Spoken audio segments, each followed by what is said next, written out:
हम next question देखते हैं। मधुमक्खी में लिंग निर्धारण कैसे होता है?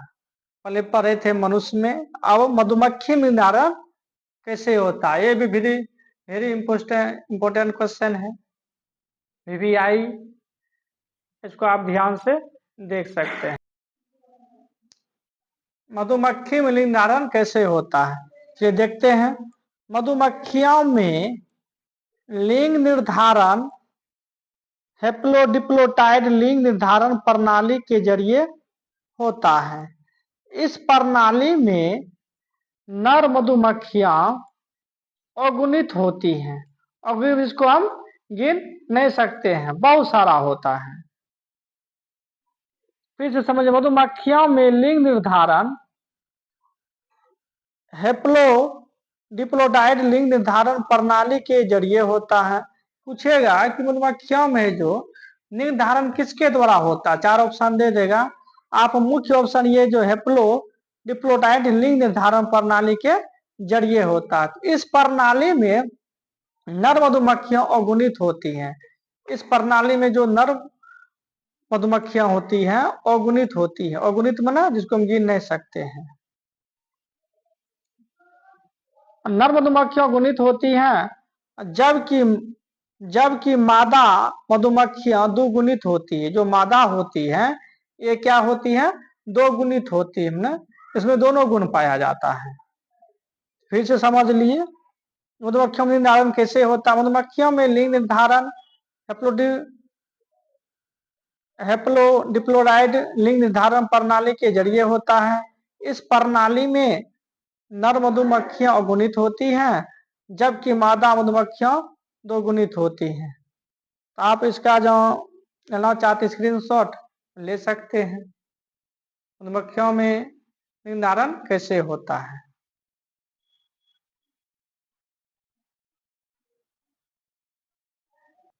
हम आपको चित्र के माध्यम से दिखाते हैं कि मधुमक्खियों में लिंग निर्धारण कैसे होता है।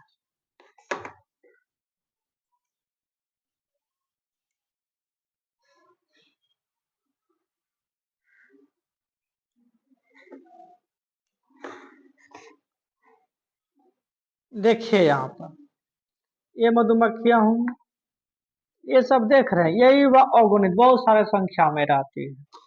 देख सकते हैं कैसे अपनी संख्या को बढ़ा रहे हैं। इस चित्र के माध्यम से आप देख सकते हैं।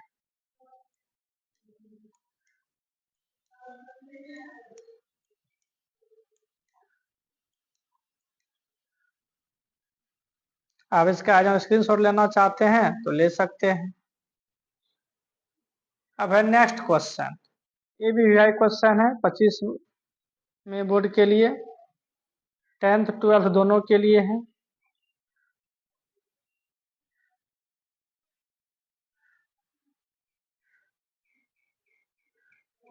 समझिए हमें कहता है क्वेश्चन इसमें भ्रूण कोष तथा भ्रूण कोष में अंतर क्या है। या 3 नंबर में पूछेगा 3 पॉइंट लिख देंगे, 4 नंबर पूछेगा 4 पॉइंट, 5 नंबर में पूछेगा तो 5 पॉइंट इसको लिख सकते। देखो भ्रूण कोष क्या है, या अगुणित या हेप्लोइड या बराबर एन होता है, या त्रिगुणित होता है। भ्रूण कोष क्या होती है, त्रिगुणित होती है 3n। अगुणित माना सिर्फ n हो गया, और दुगुणित पूछेगा तो 2 गुण मिला 2n हो गया। यह बीजांड में पाया जाता है। जो भ्रूण कोष पूछेगा कहाँ, ऑब्जेक्टिव में भी आएगा कि भ्रूण कोष कहाँ पाया जाता है, यह बीजांड में पाया जाता है। भ्रूण कोष कहाँ पाया जाता है, बीजांड में पाया जाता है। यह बीजांड में पाया जाता है। जो भ्रूण कोष है बीजांड में पाया जाता है, और भ्रूण कोष कहाँ पाया जाता है, बीजांड में। ये भी क्वेश्चन पूछेगा कि भ्रूण कोष कहाँ पाया जाता है, ऑप्शन दे देगा 4 गो, आप मार दीजिएगा भ्रूण कोष कहाँ पाया जाता है, तो बीजांड में पाया जाता है। नेक्स्ट है, इसका निर्माण निषेचन क्रिया से पहले होता है। भ्रूणपोष है, जो भ्रूणपोष का जो निर्माण होता है तो निषेचन के क्रिया से पहले होता है। भ्रूणपोष क्या कैसे निर्माण होता है, तो निषेचन होने से पहले ही भ्रूणपोष का निर्माण होता है। इसका निर्माण निषेचन क्रिया के बाद होता है। भ्रूणपोष का है जो, इसका निर्माण निषेचन क्रिया के बाद होता है। यह भ्रूण के विकास में सहायक है। जो भ्रूणपोष है, जो भ्रूणपोष, यह भ्रूण के विकास में सहायक हो, जब भ्रूणपोष का जब विकास होता है इसमें सहायक होता है। कौन होता है? तो भ्रूणकोष। यह भ्रूण के पोषण में सहायक होता है, यह भ्रूण के पोषण में सहायक है।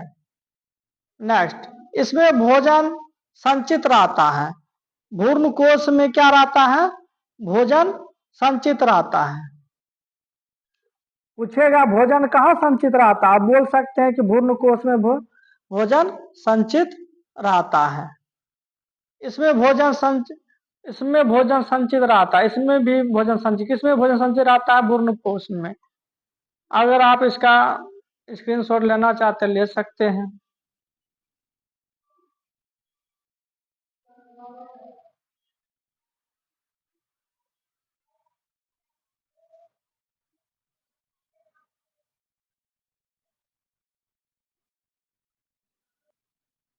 ये भी क्वेश्चन इंपॉर्टेंट है। मेंडल ने अपने प्रयोगों के लिए मटर का ही पौधा क्यों चुना?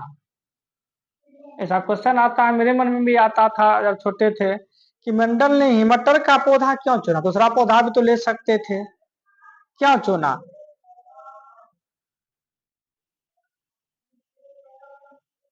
देखिए क्वेश्चन, या मटर का पौधा एक वर्षीय होता है। मटर का जो पौधा होता है एक वर्षीय होता है, जिससे पौधों की कम समय में अनेक पीढ़ियों का अध्ययन किया जा सके। अब पूछेगा मटर का पौधा क्यों लिए? तो मटर का पौधा होता है जो एक वर्ष होता है, एक वर्ष में होता है, एक वर्ष में एक ही बार होता है, जिससे पौधे की कम समय में अनेक पीढ़ियों का अध्ययन किया जा सके। मटर के पौधे जो अनेक जितने भी पीढ़ी है, कई पीढ़ियों का अनेक पीढ़ियों का अध्ययन किया जा सके, उसीलिए मटर का पौधा मेंडल ने लिया।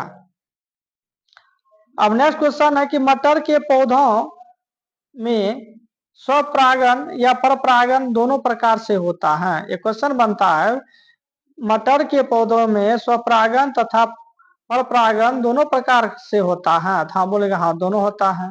तो मटर के पौधों पर नर जनन अंग तथा मादा जनन एक ही पुष्प पर लगे होते हैं। मटर के जो पौधे होते हैं, जो नर जनन अंग और मादा जनन अंग है, जो स्त्री और पुरुष का दोनों भाग क्या होता है? एक ही पुष्प पर लगे होते हैं। मटर के पौधों में बहुत से ऐसे लक्षण होते हैं जो एक दूसरे के विरोधी होते हैं।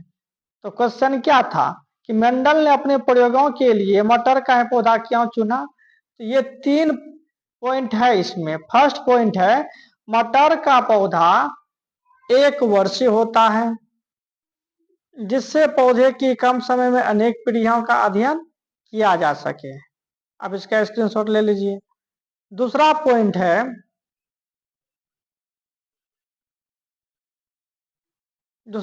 है मटर के पौधों में स्वपरागण तथा परपरागण दोनों प्रकार से होता है। मटर के पौधों में स्वपरागण भी होता है और परपरागण दोनों प्रकार से होता है। मटर के पौधों पर नर जनन अंग तथा मादा जनन एक ही पुष्प पर लगे होते।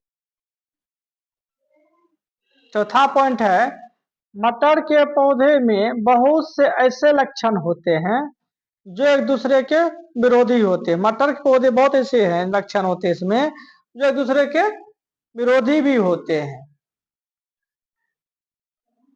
अब नेक्स्ट क्वेश्चन है, जनसंख्या विस्फोट क्या कहलाता है? जनसंख्या विस्फोट हो रहा है, ये क्या कहलाता है?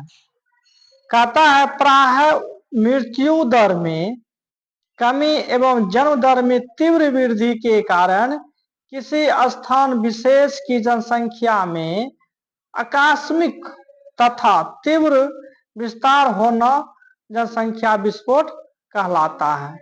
फिर समझिए, जनसंख्या विस्फोट होने के क्या करेंगे? मृत्यु दर मैंने कमी, मृत्यु दर में क्या हो रही है? कमी हो रही है। पूछेगा सर कि मृत्यु दर में कमी क्यों हो रहा है? क्योंकि हमारे देश में बहुत सारा मेडिसिन चल गया है, सभी बीमारियों का हम आसानी से हम लोगों को कोई बीमारी होती है इसका इलाज संभव है। इसी कारण से मृत्यु दर में क्या होगी? कमी होगी और जनसंख्या में वृद्धि हो रही, तेजी से हो रही है। हम 2 तो हमारे 10 हो रहे हैं। अब कहेगा सर जनसंख्या जो वृद्धि हो रही है, ऐसा क्यों हो रही है तेजी? क्योंकि अभी भी हमारे देश में शिक्षा की कमी है। फर्स्ट है शिक्षा की कमी हो गई और गरीबी, 2 कारण अधिक है। तो वही कहा था, प्राय मृत्यु दर में कमी एवं जन्म दर में तीव्र वृद्धि के कारण किसी स्थान विशेष जनसंख्या में आकस्मिक तथा तीव्र विस्तार होना जनसंख्या विस्फोट कहलाता है। यही कारण है जनसंख्या विस्फोट कहलाता है। तो परिवार नियोजन की विधियां, परिवार नियोजन की विधियां अपना कर जनसंख्या वृद्धि को नियंत्रित किया जा सकता है। परिवार नियोजन की विधियां क्या है कि अपना कर है जो जनसंख्या वृद्धि दर को नियंत्रित किया जा सकता है।